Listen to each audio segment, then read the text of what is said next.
Uri Geller? Who's that? Oh, I remember, yes, yes, yes. You have a spoon there? Yes. Ah, there you go. Now, this is, oh, this is a very strong one. Yes. You can see it go more now, look. Well, there it goes. There it goes. Look at it go. Look, look, look. It's just turning soft. Look at this.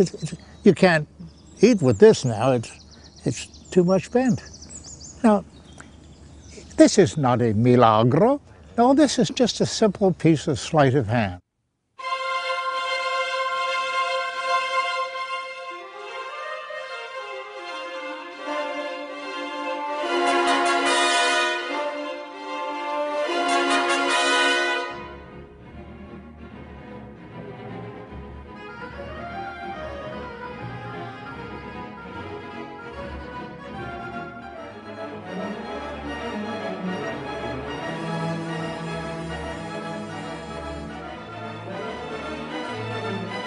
As a magician, I know how people are deceived.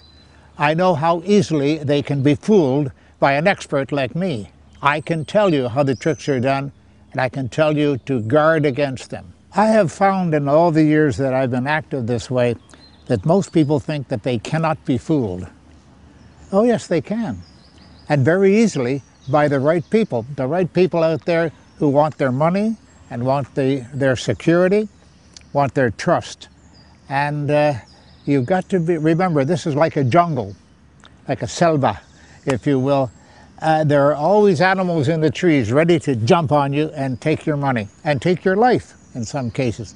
You have to be very, very aware of this. With Peter Popoff, it was rather easy because I saw that he was getting information from someplace. He said he was getting it from heaven, but I found out that he was getting it from his wife. He actually had a hearing aid concealed in his ear. We put a radio receiver on the same frequency, and we heard his wife speaking to him. And she was saying things like, "Go to the first row, it's the man in the red shirt, his name is George."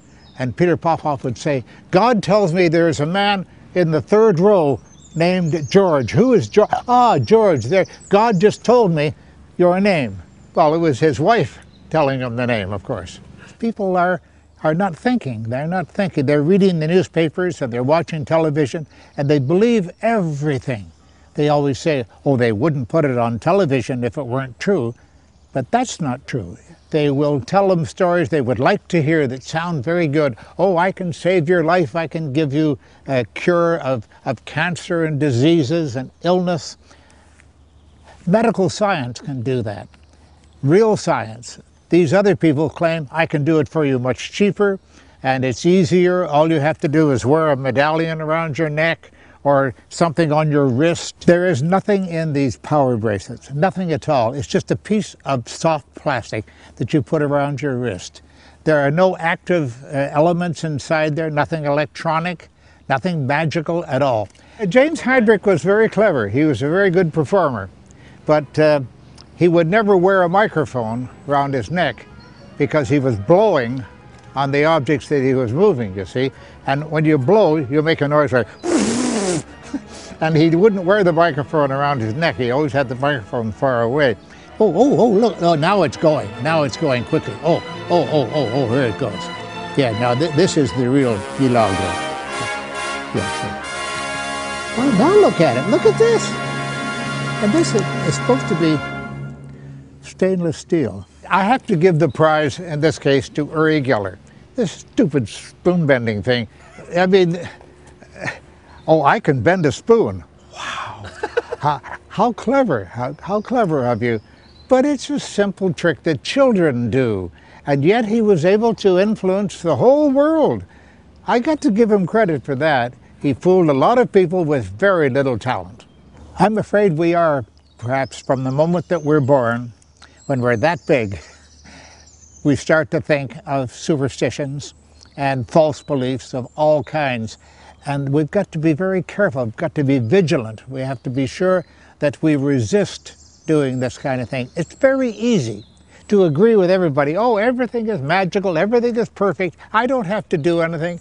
I can just sit here in the sun and enjoy life and everything will be fine. No, You have to fight. You have to fight to survive. I want the public to keep their eyes open. I want them to keep their ears open as well. Think for yourselves, and don't listen to all the advertisements and such, because they only want your money. No, we still have the $1 billion prize. It was given to us by a very wealthy man. And these psychics out there, if you're out there and you have magical powers, write to me. And if you have magical powers, I'll give you $1 million if you can prove your case. Oh, look, I look very good here. Yeah. Good-looking man. Looks like Charles Darwin.